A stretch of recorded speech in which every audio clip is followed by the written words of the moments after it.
नमस्कार। मैं हूं आपका दोस्त विजय विद्रोही।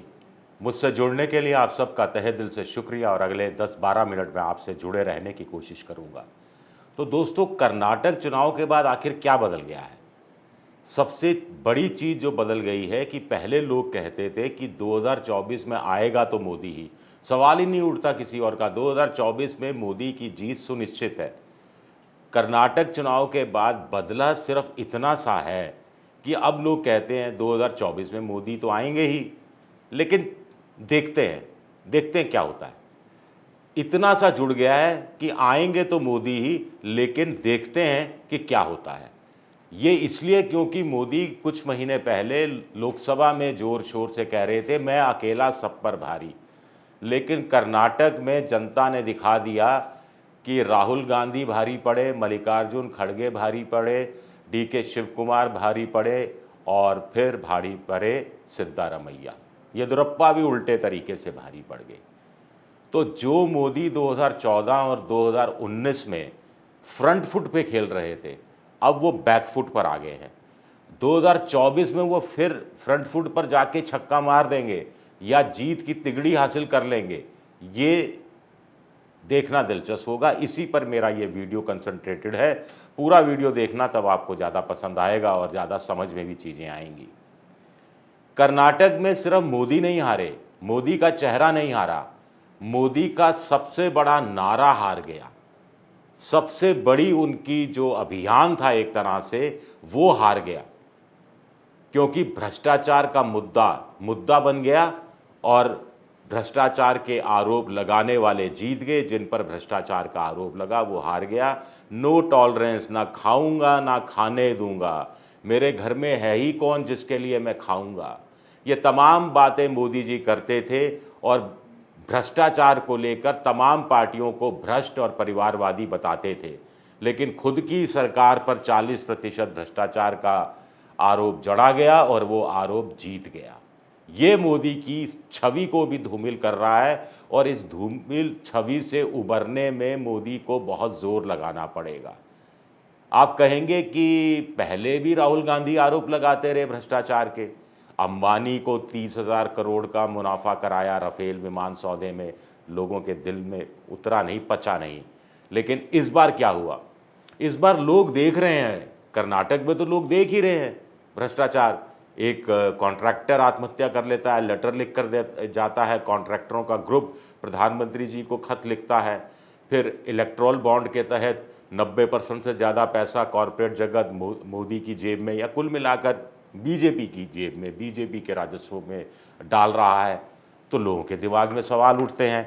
इसके अलावा भी अडानी का मामला, लोगों को लगता है कि यार ये 20,000 करोड़ का जो आरोप लग रहा है, अरविंद केजरीवाल विधानसभा में कह रहे हैं, राहुल गांधी लोकसभा में कह रहे हैं, वो जो कह रहे हैं उसको एक्सपंज कर दिया जा रहा है, प्रधानमंत्री कुछ बोल नहीं रहे हैं, राहुल गांधी की सदस्यता चली जाती है, घर 1 महीने में खाली करने को कह दिया जाता है और फिर उसके बाद हिडनबर्ग की रिपोर्ट उससे पहले आती है, सुप्रीम कोर्ट में मामला जाता है, सेबी सुप्रीम कोर्ट से 15 महीने मांगता है, लेकिन सुप्रीम कोर्ट इतने महीने देने से इनकार कर देता है। तो लोगों के दिमाग में घुस गया है कि अडानी अडानी अडानी। लोगों को लगता है कि यार हमारी तो ज़िंदगी चल नहीं रही, हम तो 2 जून की रोटी के लिए मर रहे हैं, बच्चे बेरोज़गार हैं, बेटियों की शादियां नहीं हो रही हैं और ये भारत का एक गौतम अडानी हाल के कुछ सालों में, 10 सालों में 609वें नंबर पर होता था, अब दूसरे नंबर पर आ गया, दुनिया का सबसे बड़ा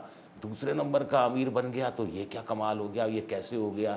ये भाई ईमानदारी से तो नहीं हो सकता, कुछ ना कुछ तो गड़बड़ी की होगी, गड़बड़ी की होगी तो मोदी ने मदद की होगी।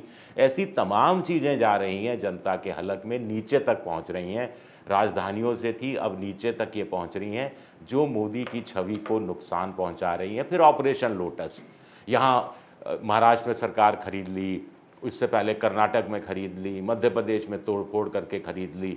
तो ये पैसा आ कहाँ से रहा है? लोगों के दिमाग में होता है एक एक एमएलए, कोई कह रहा है 50 करोड़ में बिक गया, कोई कह रहा है 20 करोड़ में बिक गया, अशोक गहलोत कह रहे हैं 10 से 15 करोड़ रुपए में उन्हीं के एमएलए बिक गए, अमित शाह को पैसे लौटा के आओ।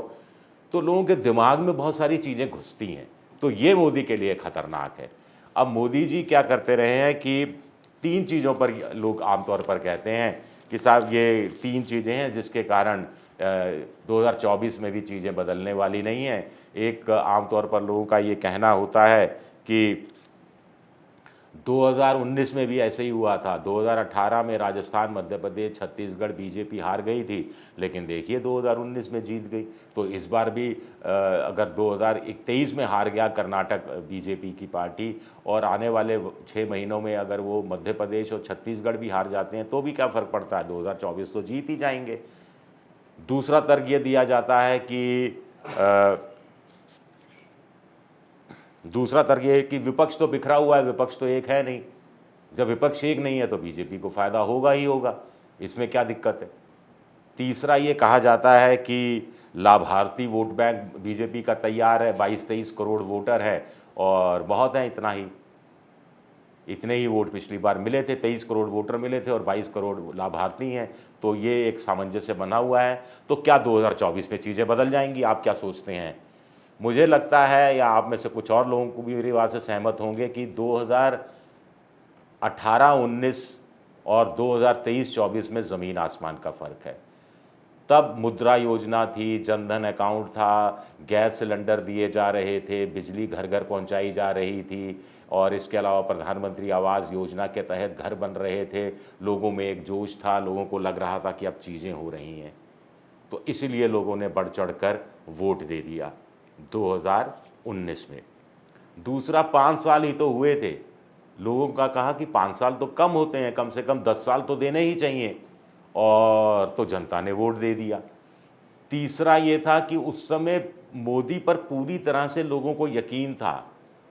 लोग विकल्प के रूप में कांग्रेस या किसी पार्टी को, तीसरा मोर्चा, चौथा मोर्चा, किसी को देख भी नहीं रहे थे, सोच भी नहीं रहे थे उस तरफ। चौथी बात थी कि फिर पुलवामा हो गया, बालाकोट हो गया, तो उससे राष्ट्रवाद भी हो गया, तो हिंदुत्व भी हो गया, राष्ट्रवाद भी हो गया, तो इस कारण हो गया। इस बार क्या संभव है? इस बार तो लोग हिसाब किताब मांगेंगे। अब तो 10 साल हो गए, जिसको गैस सिलेंडर मिला था वो कह रहा है कि गैस भरवाने के पैसे नहीं हैं। प्रधानमंत्री आवास योजना में भी इधर उधर गड़बड़ झाले की बात आ रही है। बिजली भी सब घर में पहुंचाई गई, नहीं पहुंचाई गई, इसका भी पोस्टमार्टम अलग अलग तरीक़ों से किया जा रहा है। तो लोग और डिमांडिंग होते जा रहे हैं एक चीज़, और लोगों को अब दिख रहा है कि विपक्ष एक होता भी दिख रहा है, और विपक्ष एक हो भी रहा है। यूपीए का कुल मिलाकर समान विचारधारा के पार्टियों के साथ झारखंड में मजबूत गठबंधन है, तमिलनाडु में मजबूत गठबंधन है जहां 40 सीटें हैं, झारखंड की 14 सीटें, और इसके अलावा बिहार में मजबूत गठबंधन है, तो 80, 40 और 40, 80 और 14, 94 सीटें।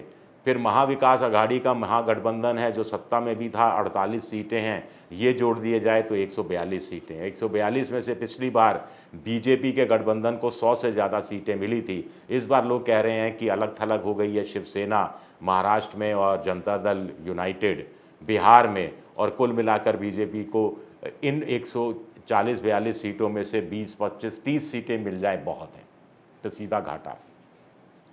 इसी तरह अलग अलग विश्लेषण किया जा रहा है। एक और बात कही जा रही है कि लाभार्थी थे 2019 में, 2024 में अब राज्यों के क्षेत्रीय दलों के भी लाभार्थी हैं। नवीन पटनायक की लाभार्थी मुहिम है, ममता बनर्जी की लाभार्थी मुहिम है, अशोक गहलोत की लाभार्थी योजनाएं हैं, सोशल सिक्योरिटी की योजनाएं हैं। अशोक गहलोत ने और लंबी लकीर खींच दी है राइट टू हेल्थ देकर। तो ये सब चीज़ों का मुकाबला भी कुल मिलाकर प्रधानमंत्री नरेंद्र मोदी को करना होगा। और इस बार अगर पुलवामा नहीं हुआ तो क्या होगा, यानी पुलवामा जैसी बड़ी चीज़ नहीं हुई तो क्या हुआ, तो क्या होगा। और ज़रूरी नहीं है कि 2019 में विपक्ष एक नहीं हो पाया था तो 2024 में भी विपक्ष एक हो जाएगा, एक नहीं हो पाएगा या हो जाएगा। मुझे लगता है कि हो जाना चाहिए। सबक तो विपक्ष ने सीखा ही है, चाहे छापों की बात हो चाहे दूसरी बात हो। एक चीज़, दूसरी चीज़ इसमें सबसे महत्वपूर्ण बात एक और आती है कि लोग 2004 से तुलना कर रहे हैं 2024 की। लोग कह रहे हैं कि 2004 में भी अटल बिहारी वाजपेयी की सरकार जो थी वो फील गुड और इंडिया शाइनिंग के चक्कर में थी और विपक्ष पूरी तरह से तहस नहस था, बिखरा हुआ था। फिर भी अटल जी की सत्ता चली गई थी और विपक्ष ने मिलकर सत्ता हासिल कर ली थी। लेकिन 2024 में तो विपक्ष बिखरा हुआ नहीं है, विपक्ष उदासीन नहीं है, विपक्ष लगातार ताबड़तोड़ हमले कर रहा है, विपक्ष कमज़ोरियां पैदा कर सामने ला रहा है। जो एक चमकदार तस्वीर मोदी सरकार 9 साल की पेश कर रही है, उसमें कमियां निकालने में, खामियां निकालने में विपक्ष सारे काम कर रहा है। तो 2024 इस मामले में 2004 से बहुत अलग है। तो अगर विपरीत परिस्थितियों में रहते हुए 2004 में विपक्ष सत्ता हासिल कर सकता है, तो कुछ अच्छी परिस्थितियों में रहते हुए 2024 में विपक्ष सत्ता हासिल क्यों नहीं कर सकता, और क्यों कर्नाटक के चुनाव ने बीजेपी को और प्रधानमंत्री को नए सिरे से सोचने के लिए मजबूर कर दिया है, गंभीर चिंता में डाल दिया है। कुछ नया इनोवेटिव झोले में से कुछ निकालना पड़ेगा। अगर प्रधानमंत्री नहीं निकाल पाए, चलिए, मेरा ये वीडियो देखने के लिए आप सबका शुक्रिया, बहुत बहुत शुक्रिया। मेरा वीडियो पसंद आए तो लाइक कीजिए, सब्सक्राइब कीजिए, शेयर कीजिए और घंटी जैसी आकृति बेल आइकन है उसे दबा दीजिए, ताकि नया वीडियो आए तो उसका नोटिफिकेशन के ज़रिए आपको जानकारी मिल जाए। विद्रोही 7 मेरा ट्विटर हैंडल है, विजय विद्रोही 7 के नाम से मैं इंस्टाग्राम पर हूँ, और इसके साथ साथ फेसबुक पर मेरा पेज है विजय विद्रोही पेज। शुक्रिया, बहुत बहुत शुक्रिया।